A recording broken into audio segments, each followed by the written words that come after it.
Yeah, actually call him right now and put it on speakerphone. Yo, Preston, you're live on the podcast right now. what's going on?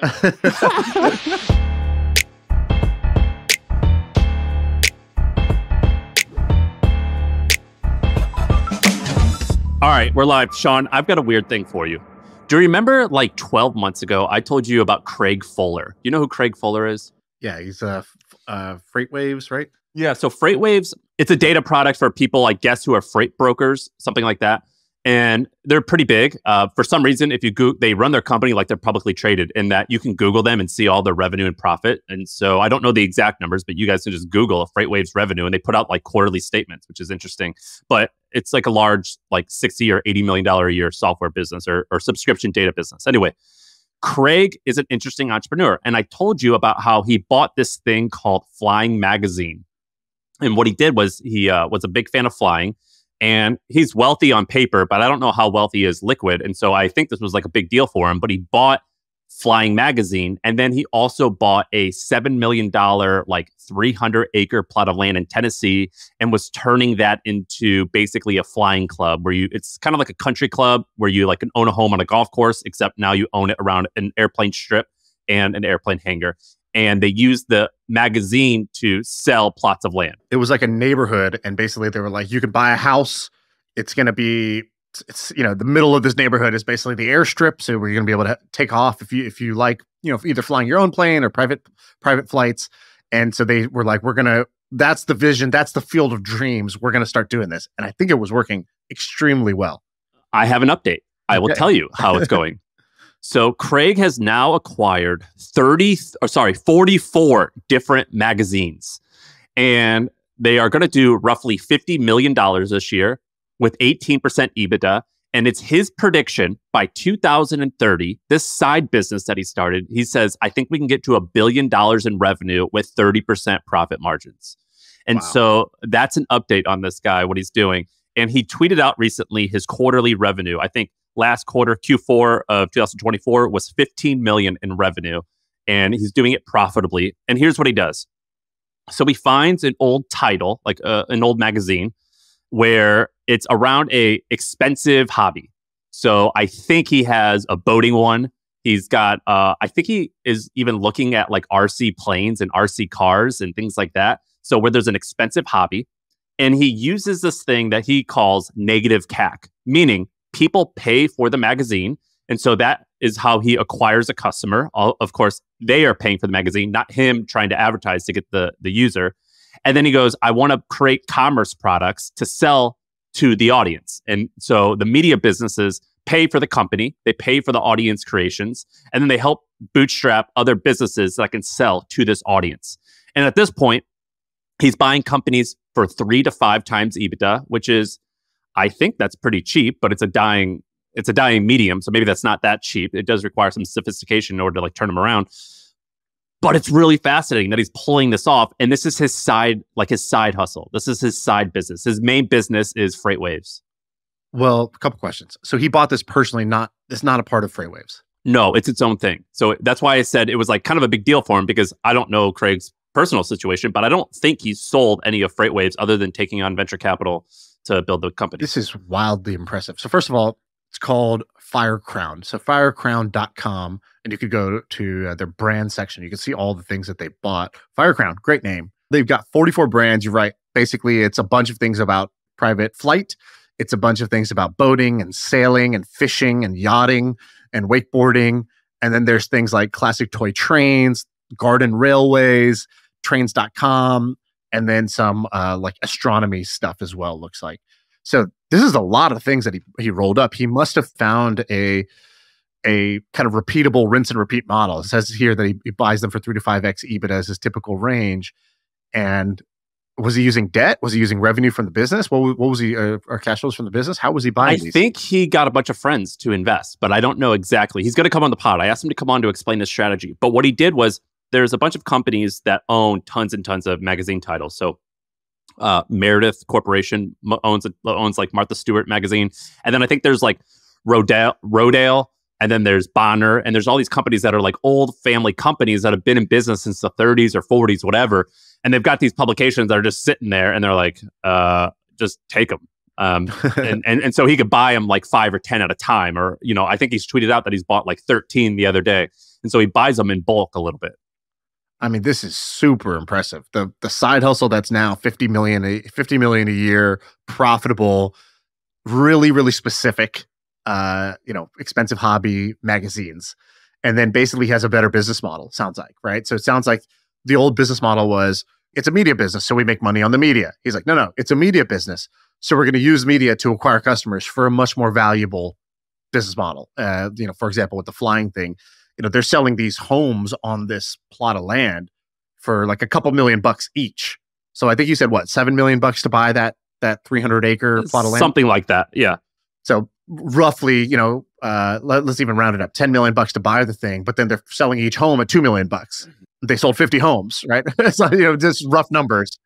I don't know how many they sold, but they sold enough that it's worthwhile, and it's a beautiful piece of land. And on Flying Magazine, they're also, if you follow Preston Holland, he's the CEO of Flying Magazine. Yeah, he's brokering jets. He's selling jets. He's like, on Twitter. All right. Yeah, on Twitter. He goes, we've got this jet for sale. It's $7 million.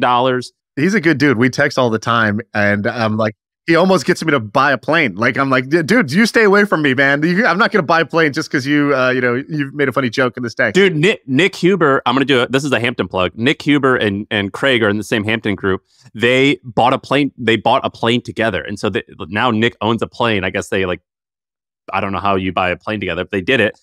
But Preston's selling these like $10 million jets online. It's on Twitter. It's crazy. Nick shared the economics of buying these small planes, by the way. We should ask him for permission to share the numbers. Like, we bought it for X. Here's how much it costs to do each flight. Here's how the rules work. Because it's kind of a timeshare. It's like him and 6 other guys or whatever bought the plane.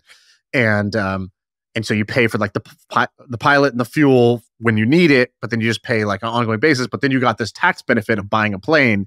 And so how does it, what does it all work out to? What does the cost per flight ultimately work out to? He's shared the numbers with me before. So we should do a segment on here talking about that. But isn't this crazy that this is this guy's side thing and how amazing it is? It's pretty insane. Sounds like it's about to be his main thing is what I'm hearing. Well, what's crazy, here's kind of a takeaway, which is, all right, so most people couldn't imagine this being their main thing. When you get into business like him and you have some success with Freight Waves and you start seeing like how things work, it's like you get these like weird like unlocking moments where you don't see certain things as risk. So I've never bought a business before. I see buying a business, I'm like, that's really risky. But he's like, no, like I've done it enough times that I know how to unlock value. And I don't think this is risky because we're going to do this, this, this, and this. And it really is a confidence game as much as it is a knowledge game. But it's pretty amazing how he's been able to pull this off. I'm super impressed by this. This is one of my favorite kind of like businesses that you brought to the pod, to the people's attention, and really, really impressive what he's done. So where do you think this goes? What do you think he's going to do? And what does he do for the boating ones? Like, is he doing the same thing? He's selling boats, or what is he doing to make the business work out of those? I don't know. I mean, know yet. I don't think he knows yet. I'm not sure. He hasn't shared it publicly. But I guess you could do similar things where you have a marina. I mean, have you ever like my parents used to have boats, and I know that they would spend like $500 to $1,000 a month on a boat slip rental, and it became a community where we would hang out and stuff like that. Something like that. I'm not sure what he's going to do. Selling boats, I mean, I'm not sure how he's going to pull it off, but there's like plenty of options. All right, everyone, really quick. If you've heard this podcast before, you know that Shaan and I think that the most important skill set you need in business is copywriting. And so what we did was we went through all of the podcasts that we've done. It's like 500 of them. And we found all the best copywriting tips, our resources, our frameworks, our templates. We aggregated all of them into one simple document so you can skim it all and get everything that we've ever talked about with copywriting. It's in the link below. It's awesome. Check it out. Should we call this Preston guy right now? Just get him on here to explain this? Yeah, actually call him right now and put it on speakerphone. Yo, Preston, you're live on the podcast right now. what's going on? Dude, we are talking about flying and we're talking about Firecrown, and I'm blown away. I didn't know about Firecrown. I only knew about flying, and Sam is telling me about the growth of this thing. I got 2 questions for you. Number one, when you guys started this, Was this the plan, or you guys sort of stumbled into, oh, wow, this might be bigger and better than we thought? So when Craig called me in 2021, it was a lifestyle side help, basically side hustle. He's like, hey, you want to come help me run this? I asked him, I was like, why are you buying a magazine? I can't tell the last time I read a magazine. And he was like, well, it's just going to be kind of like a side hobby. Freightways is really my business, but keep it small. And but if you know anything about Craig as a person, he that's not in his nature. So all of a sudden, we started rolling stuff up as we saw opportunities, and now it's ballooned up into. We're at 257 employees. So the side hustle has 250 employees. All right, amazing. And can you give a little bit of a peek of because Sam has a bunch of the numbers of Firecrown, because I think Craig tweeted out, but can you talk about the thing you guys did where you basically bought the land and then you started building a neighborhood on top of it? So really what we did was we let the content inform the commercial decisions that we made, right? So we had an idea to kind of build an airport. We were like, that'd be cool. It's hard to find hangar space around Chattanooga. And so, as we were looking around, I always tell myself that too. Where's the hangar space in Chattanooga? Yeah, right. Exactly. Well, so we've got 3 airports and each of them have a wait list of like 7 to 10 years long. And so we're like, well, I guess we're going to have to build an airport if we're going to be able to get hangar space for any airplanes, that we get on demo or whatever. We wanted to build a media center on a runway. And, every airport was like, yeah, good luck. It's going to take at least 10 years. So we said, hey, let's build our own runway. If we build a runway, we should, do something unique. These flying communities are interesting. And we started writing about it and realized that there's really high performing content. Like user, from a Google Analytics standpoint, it's like, we could see the content being engaged with, and we're like, okay, people actually care about this. They care about air parks. And so we said, okay, well, let's go ahead and let's build an air park. We announced it, bought the land, 1,500 acres, about 45 minutes outside of Chattanooga, Tennessee, and threw advertising in our own magazine and said, all right, well, this will probably be like a 5 to 7 year project before we get started, kind of underwriting. And we basically met our 3-year kind of pro forma in pre-reservations in like the first 3 months. So we're like, all right, there's definitely demand here. And so we're set to break ground. We just finished some regulatory stuff that the government loves to tell you where water should go. And so we just finished that and are set to break ground probably here in the next 30 days. Can you give us a sense of the numbers? What can you share on the numbers? So how much you guys buy the land for? How'd you finance this whole big construction endeavor?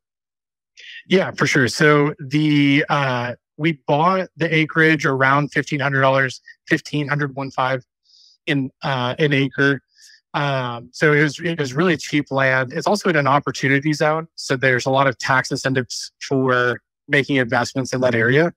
And then we've taken $25 million of pre-deposits. So that's people basically sending us a percentage of the deposit.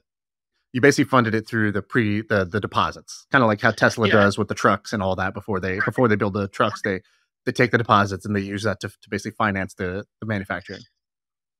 If you've got those deposits, it proves to the bank. So you can go to the bank and basically say, okay, look, we've got $25 million of these lots pre-sold. So that represents future cash flows of $25 million. And they say, oh, okay, so let's say, using round numbers, let's say round one of infrastructure costs, I don't know, $10 or $15 million. The bank's going to go, oh, okay, well, you've got $25 million representative of future sales.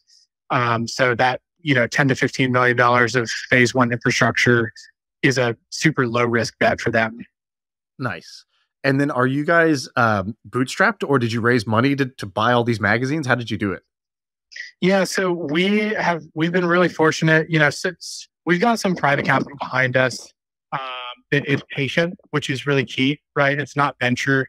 It's more, patient capital that says, okay, we're going to take a 15-year time horizon, 20-year, 30-year time horizon, and then actually go and grow this thing. So we've got some capital behind us, but we didn't have to go raise, venture or, private equity or anything like that. That's kind of, we don't have a ticking time. Basically, we don't have a ticking time bomb waiting for us to sell in 7 or 10 years at a 100x valuation. Is that, you talked about the Google Analytics. Is this actually a print business, or is it's a online, a media site, a blog that has print as like a vanity piece? Which one, what is the business actually? So when we buy these media assets, what we have to do is we go in and it really is a shift in mindset and a shift in product velocity at a lot of these companies. We tend to buy print magazines that happen to have a website where it's like, okay, we take our print content and then we post it online. And so, when you go in and you acquire these, you kind of have to, kind of level set with everybody and say, look, digital is its own product. And it's going to, we split out the P&Ls, right? So digital has its own P&L and print has its own P&L. And we make P&L, we make print a product as opposed to the core business, if that makes sense. Gotcha. So it's like, and the other thing, here's the other thing, and look, we came in, Craig and I, day one, we're like, all right, we're killing print because I don't know, Shaan, Sam, I don't know if you guys have a lot of print magazines, but I don't have a lot of print magazine subscriptions. That's just, not, I'm 30 years old. That's not how I consume media.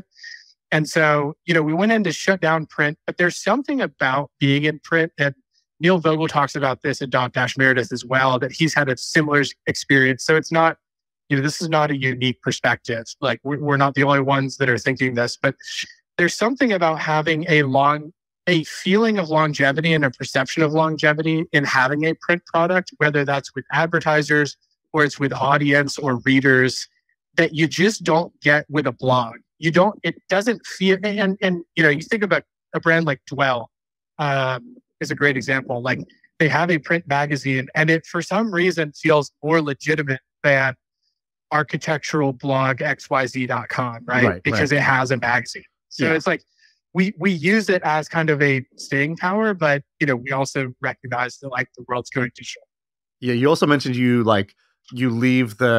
hustled your way to get the magazine in every private chartered plane, right? Just to get the right rich people to be reading the thing because you left it on the table in those planes. Is that right? Yeah, exactly. So we send them non-solicited to a lot of FBOs across the country. Some are solicited. There's about 1,800 or so that are solicited. We've got an agreement with the distribution company, but the other ones are not solicited. But they feel like we've created a product that has so much value that they feel as though it's something that they want to display on the tables as people go and pick them up.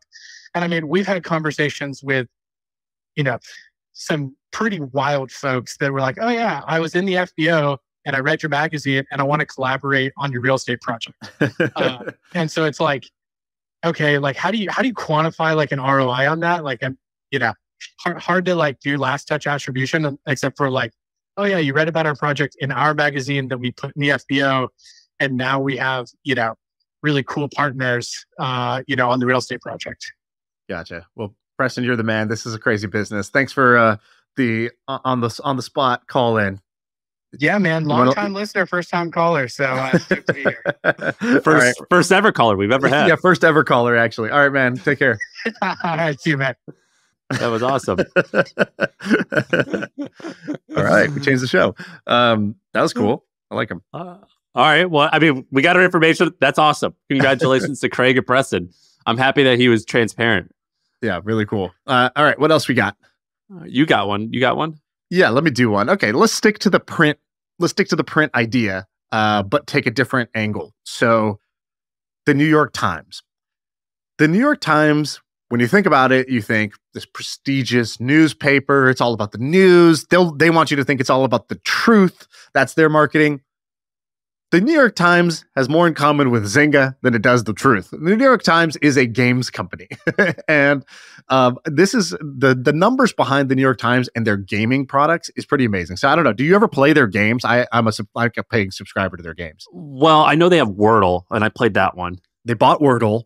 The guy made Wordle for his girlfriend or something like that. And then it took off and then they ended up buying it. But I have a 22-day streak going right now on the crossword puzzle, on the mini crossword. And how much you Wordle. pay? I think it's like $6.99 a month or something like that. And what's the revenue on that? Take a guess. $100 million? A lot more than that. So the New York Times, just in Q4, their digital only subscribers was 289 million, which is almost all their games. It's a little bit of their cooking product as well, but it's like mostly their games revenue. And so that's 300 million in the quarter.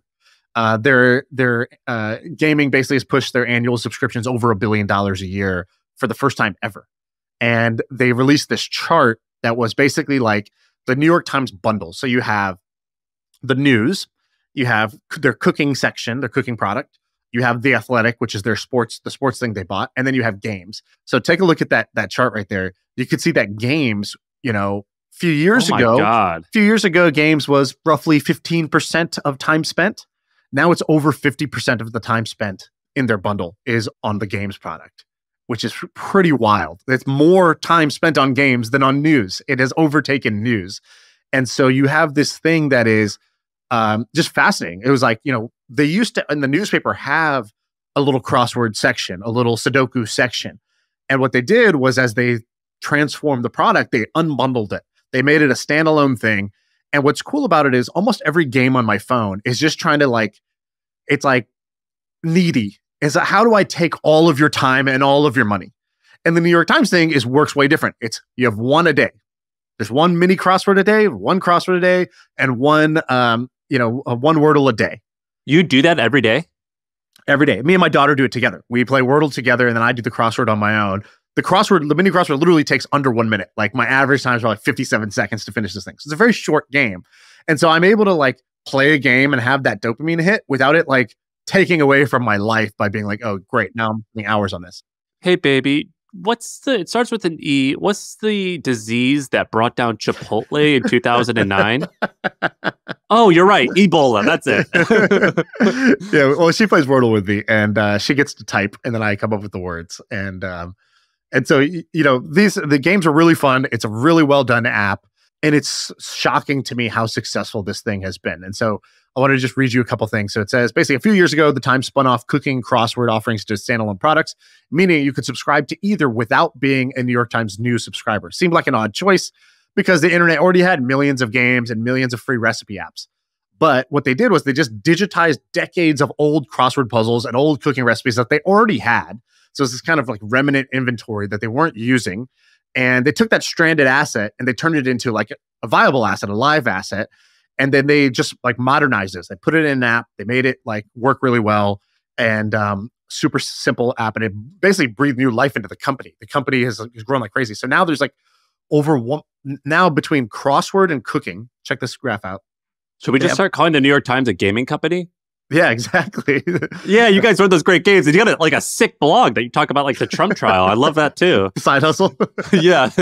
I love that little blog you guys got going. They have and this was in 2020. So this is years ago. They had 1.3 million paying subscribers that paid on average, $40 plus a year on the games and cooking product, which is mostly games. And they're not alone. So that's the New York Times.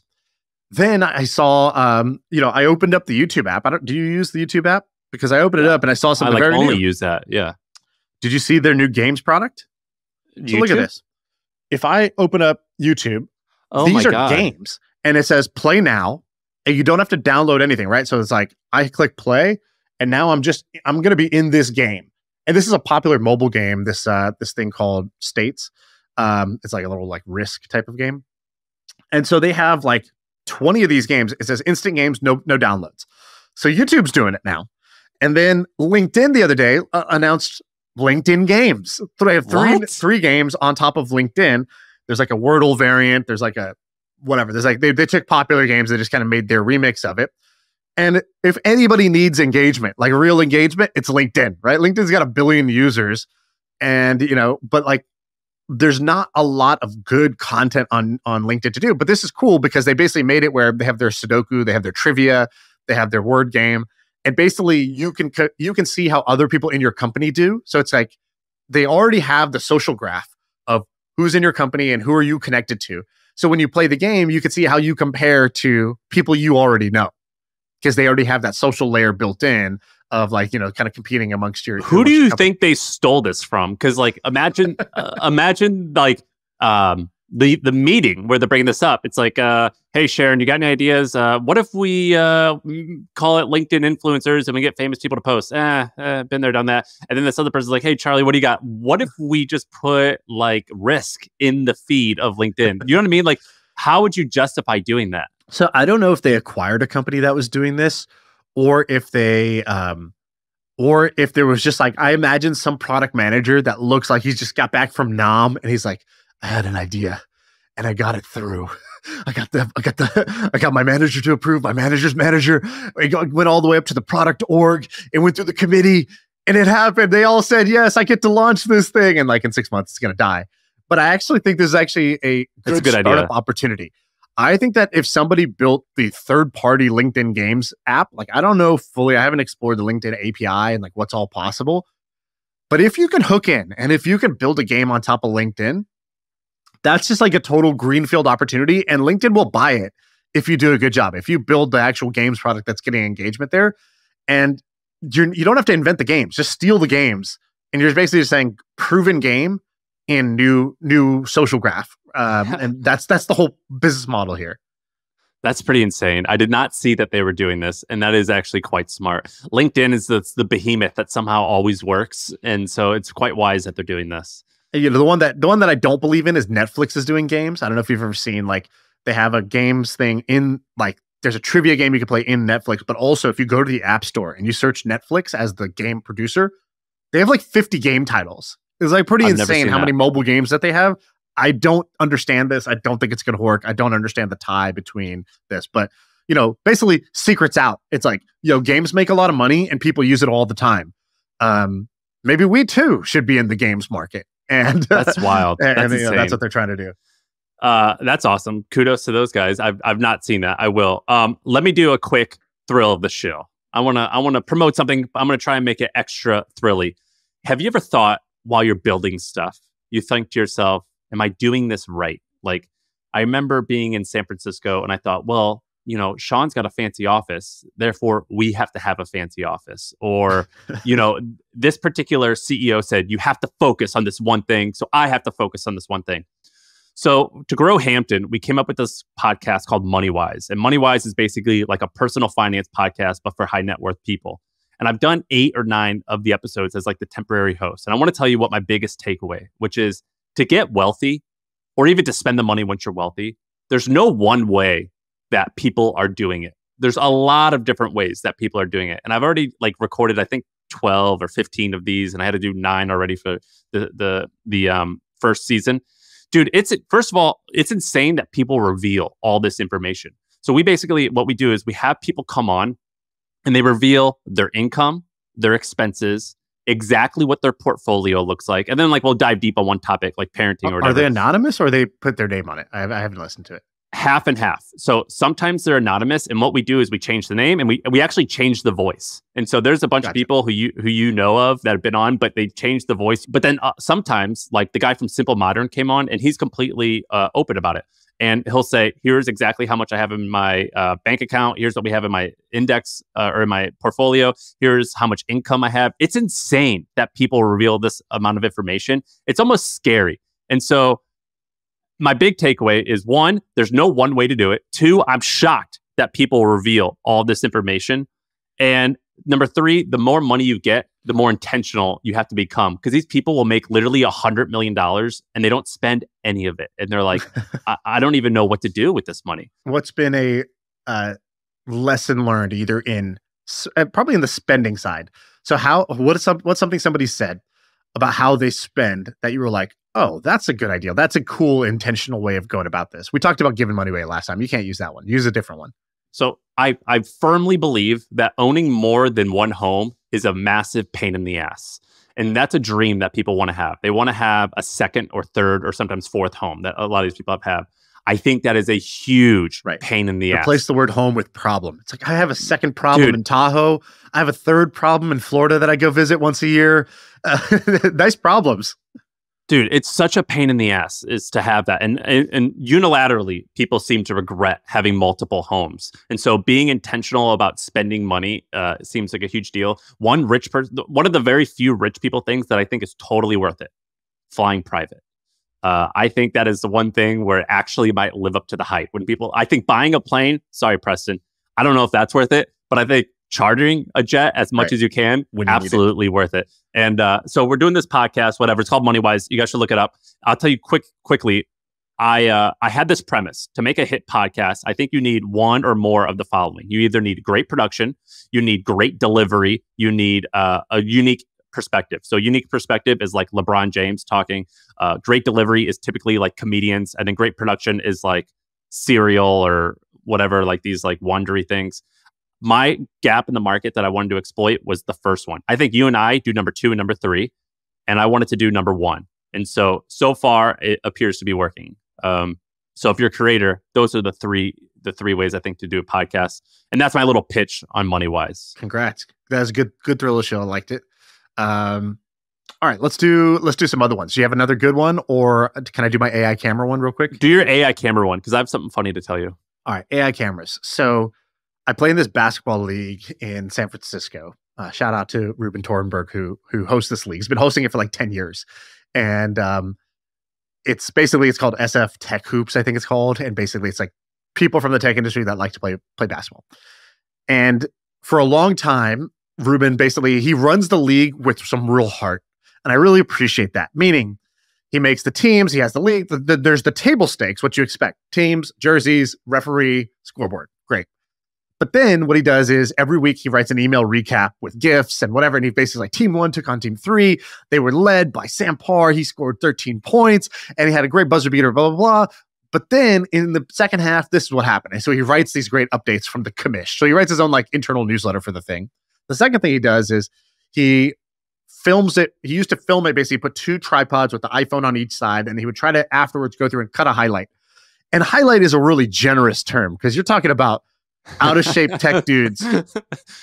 Like I made a game winning shot last week, and in my head, and if you asked anybody that I talked to afterwards, this was fucking Jordan against the Cavs in '89 or whatever. I was flying through the air, hit the shot at the buzzer. It was amazing. It was like just, and then I watched the clip and I was like you couldn't fit a book under my feet where I jumped. I was like, this is ridiculous. This looks slow. This looks terrible. This is like a game loser, not a game winner. So highlight is a little bit generous, but either way, he puts the TLC into running this league. So he just bought this new thing that is a game changer. And he bought this AI-based camera I think it's called VEO. There's a bunch of these. There's like 4 companies doing this, but VEO, check this out. Basically, it's one camera that it's a smart camera that you post on a tripod, and it does a couple of very basic things that sound trivial but make a huge difference. So he used to have 2 iPhones because you needed to record both sides of the court, and basically for one iPhone, half the time when everybody runs to the other side of the court, it's just empty. And so then he could never have like a full video of the game because he couldn't get the camera to follow it, right? He'd have to hire somebody to manually like swivel their head and do this. But now with AI, basically it's one camera that just tracks the ball at all times. So this works in soccer, it works in basketball, it works in football. It just tracks the ball and the players and just keeps everything in the center of the frame without having to have a human doing it. The second thing it does is it uploads it all to the cloud. The third thing it does is it live streams it all, which is cool because now people can watch your games, which is like, friends and family can watch games. The fourth thing it does is it can try to cut highlights. So it can basically try to identify a cool moment and then cut the highlights or keep track of stats. It's just getting better and better. These are all software updates from here. The hardware is just camera with enough of a chip inside that can connect it to the internet, connect it to the AI software. And so these companies are crushing it. Like they raised over $100 million in funding. And it's like some European company. There's 4 or 5 competitors. All of them have raised a bunch of money. And I think they're all doing really well. So I noticed this at our game. And then my brother-in-law, who's got a kid that plays like competitive soccer, she's like, 7 years old. And I was like, dude, have you seen this thing? He's like, bro, it's on every field. Like, this is like, you can't go to youth soccer now and not like every single field has one of these. And so I think the same way that, Steve Jobs had like the vision, I think it was Jobs or maybe it was Bill Gates, but it was like a computer on every desk. I think it was Gates. It was a computer on every desk was the goal, a personal computer. And I think now it's going to be basically a camera on every field, right? And it's like every single high school, every single middle school, every AAU game, every travel team, they're going to use these things because why not? Well, somebody's going to make the investment one time. It's not one time. So, all right. So for the most popular version, it's $1,000 one-time expense, and then it's $130 per month. Yeah. The most expensive one. I think there's like cheaper ones than that. I don't think you have to get the crazy one, but yeah, like that price is going to go down. Like the $1,000 hardware is going to go down, but the $100 a month is going to stay there. But if you're like a team, or really you don't even have to buy it per team. It's like the league needs to have it, right? So it's like the venue needs to have it. And I just predict that every venue is going to have these. Like they will get, whoever wins is going to get these into every single field, every single court. And it'll just be that way. Tennis, wrestling, like every fringe sport. There's people who want to watch. It's the family, the friends, the athletes themselves and their coaches.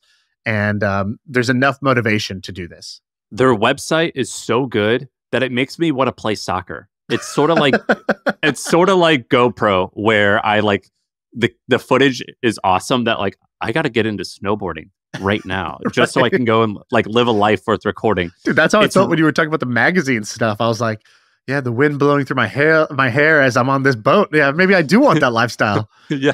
Do I want to be a boater? That's how I feel when I go to their website. This is awesome. B, I'm shocked at how large this is. I guess it's not a surprise, but it sort of is a surprise that there's multiple companies that have raised 9 figures to build this. I think these are doing, 50 million plus a year in revenue minimum. The leaders of this space. I don't know the exact numbers, but like ballparking, I would be surprised if it was under that.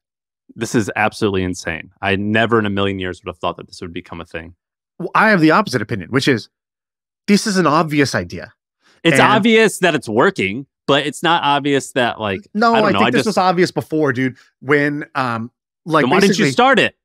Well, because this idea has been around for a long time. So for example, in NBA stadiums, there's like an enterprise version of this called Second Spectrum. And there's a company called Synergy Sports that basically there's like cameras that they install in the NBA venue that tracks all the players and all the motion, and it keeps track of certain specific advanced stats for the teams.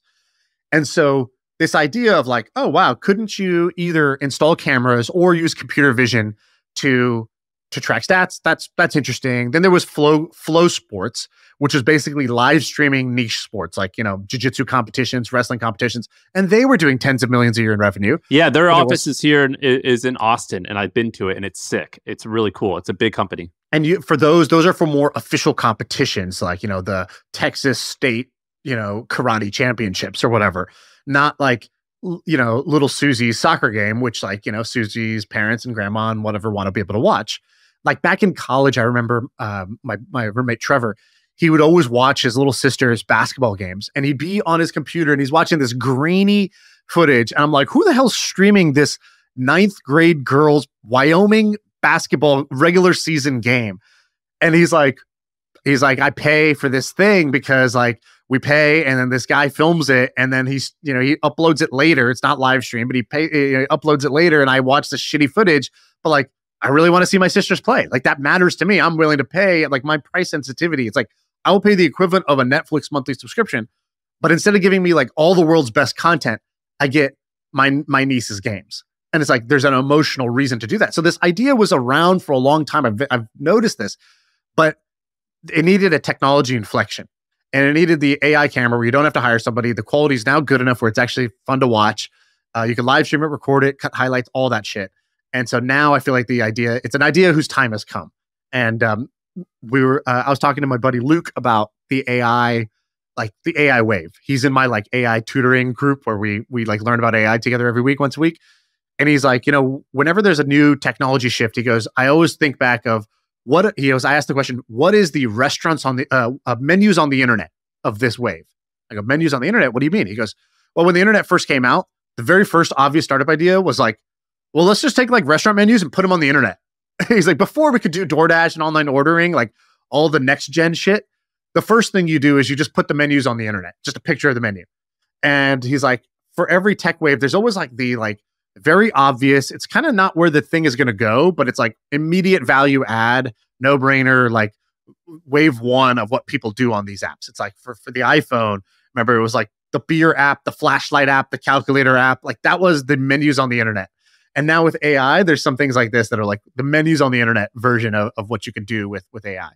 So your AI tutoring person, it's now warped into a studying group? Oh yeah, bro. It's growing. What is it? I don't want to tell you. It's like Fight Club. It's like Fight Club with no fighting, just screen sharing on Zoom. But is it like a group of you who meet and you just come like with the homework and questions? It's 3 of us people I think are awesome that I wanted an excuse to hang out with. So it's me, it's Matt Mazzio, and it's my buddy Luke. And I'm like, I wanted to hang out with these people more anyways. They're also in AI. They're investing. They maybe, start companies in the space, whatever. And it was like, hey, let's just do this together. That way, it's a little study group where you see something and then one person says something and then the other person pushes back. He's like, well, I don't know. What about this? And everybody gets a little smarter for doing it. What are your biggest takeaways now with AI then? Because I don't know much about it. So Sam Altman recently said something. He goes, there's 2 types of companies in AI. There's the companies that can't wait for us to release a new model.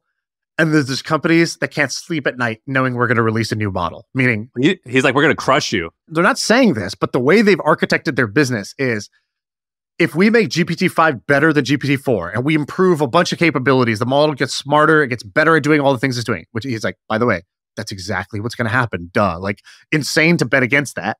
He's like, they risk being like, blown up. Like, they become obsolete when that happens. I'm pretty sure he goes, we're going to steamroll them. Yeah, he goes, those companies will get steamrolled. Yeah. Which is not a good thing. Like, that is amazing. So then the other companies, he's like, the other companies are begging us, can't wait for the next model to come out because it's just going to make their product better. So what's an example? So then the group we were talking through, like, okay, what does that really mean? Who are the companies that fall into group A and fall into group B? And there's an interesting discussion around that, but I'll just give you like a simple example.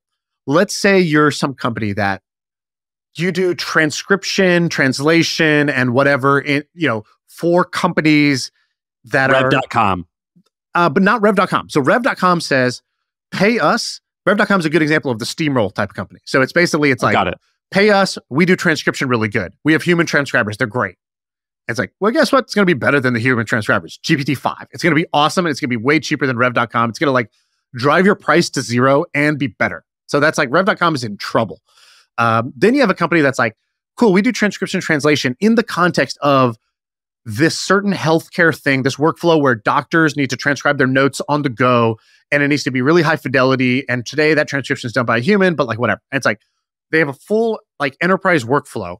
And if the transcription capabilities get better, they're like, awesome, our product got better. But the product was like, OpenAI is never going to build the thing that integrates in with the doctors, whatever, healthcare record system that they use. Like they embed themselves in a workflow, and that's like 90% of the product. And the 10% improvements to the AI, the transcription, the translation, the whatever it is, if those get better, great. Our product got more effective, but it didn't make our product obsolete because we have this 90% that we've built around it that is really specific to a certain use case, certain workflow, and so we can't wait for the next model to come out. Versus maybe other companies like Rev.com or companies that are like, we're like OpenAI, but we're better at here's an example of a company I think is at risk. These companies that do text to voice. So 11 Labs is one, Play HT is another. It's like, basically they're like, we're better than, like, we can do AI, you type in a thing and we can create a human sounding AI, and we're going to fine tune our model to do that. But then OpenAI releases, like every month, they just release a new thing. It's like, yeah, we have text to voice now. Check it out. Here's the demo. And the demo's awesome. It's like, it's only going to get better. And then it's just going to become a standard API for anybody to use text to voice. It's like, I think those companies that are trying to be like, we have our own proprietary model, our own fine-tuned use case, they're going to really struggle because they can't compete with the behemoth. How are you taking advantage of this then from a business point of view, or are you? I would say on the investing side, I'm much more measure twice, cut once right now. Meaning I'm not spraying and praying a bunch of checks into a bunch of random AI companies. I think it's really hard to figure out right now which companies actually have legs. And also they're all really overpriced. So I have this combination of really high price, really low traction. Product is really good in a demo, but not really good in production. and I don't know if they're going to become obsolete due to OpenAI. So there's a bunch of problems there. It's like, actually a better bet was just like in the stock market, just buy companies that have like a massive advantage when it comes to AI. It's like, go buy NVIDIA, buy Facebook, buy a bunch of stocks that are going to benefit from AI, whether they're not just like a one random startup that I'm hoping is the 1 out of 1,000 startup that becomes enormous. Well, that's what Morgan Stanley put out this report, and they said AI is going to be a big deal. Unfortunately, not unfortunately, but we think that it's going to impact big companies who are already established. It's just going to make them significant. There's going to be more value in making those companies better than there is starting new companies. Exactly. And they actually said marketing. And the reason I thought it was cool is because I own stock in a marketing technology company, and they're like, we think that marketing technology and that type of stuff, Salesforce, HubSpot, whatever, that's going to be the biggest sector that's going to use this shit to grow. Well, I think it's good. I think it's a safer bet, and it's a more obvious bet. I don't think that investing in startups right now is a bad idea. I just meant it's really hard right now, and it's unclear to me, and I haven't put in the time to get a lot of clarity on which. I don't have a bunch of startups. I'm like, these are going to be winners in this space. I just haven't been able to get that level of clarity yet. So it's like measure twice, cut once. Meaning, first I'm like, let me just learn this in more depth. Let me use all these tools, which is what we do. So like in these sessions, we will just be like, cool, here's a tool that could do X. And then he's like, you drive. And I go and I start trying to build a thing that's going to be useful in one of my businesses. Are you paying this person? Yeah. Still? Dude, this is so smart. Because we did it as a group, like the sessions are more fun, and it's like a pretty valuable network of people to be really tight with, right? Like, which is ultimately what you want. You want the thing to be so mutually beneficial that the financial outcomes of the thing are so secondary. Like the primary should be the session is fun and these people are awesome and I get to hang with these people. These people, I get to basically, iron sharpens iron with these people right now. That's like what I wanted this to get to. And so I feel really good about that. Dude, that's so smart. More people should do this. I mean, I used to do this with book clubs, but if I had a very specific interest like you have right now, and even if it's just a temporary thing that lasts 6 or 12 months, that's the way to go. It's so smart. That's such a smart thing for you to do. Well, the smartest people I think always did this. Like in crypto, I know people were doing this early on. I remember hearing these like sessions about South by Southwest where I forgot whose room it was, but it was like everybody used to go up to Garrett Camp's room. And at South by Southwest, there's like 15 people that were all kind of like loose friends like this, but like a lot of mutual respect. And it wasn't like a paid party or some like event with sponsors. It was like, no, dude, like we're here to basically talk about everybody should have opinions on where they think the puck is going. And then they would debate. And that's how Matt Mazzio actually got in with Chris Sacca. Sacca was like, who's this motherfucker that has like really interesting things to say? It's like, he's an agent at CAA in Hollywood. Like this guy should be in the tech world. And he recruited him from there. And this is where like, there's a lot of the guys who invested in Uber early on, like Garrett and Travis were in the room and they were, talking about Uber at the time. And Gary Vee was in the room. And there's this legendary story. I have no idea what actually happened, but I remember hearing these stories and being like, I need to get into rooms like that. What is a room like that? And how do I make a room like that? If I either need to get in or I need to make a room like that. What was the story of the room? I just told you. Yeah. Arie, was that the second time this episode Shaan copped an attitude with me? Well, I'm like, I told you the story. And you're like, well, so what happened? I'm like, well, I told you everything I know, bro. I don't know anything else.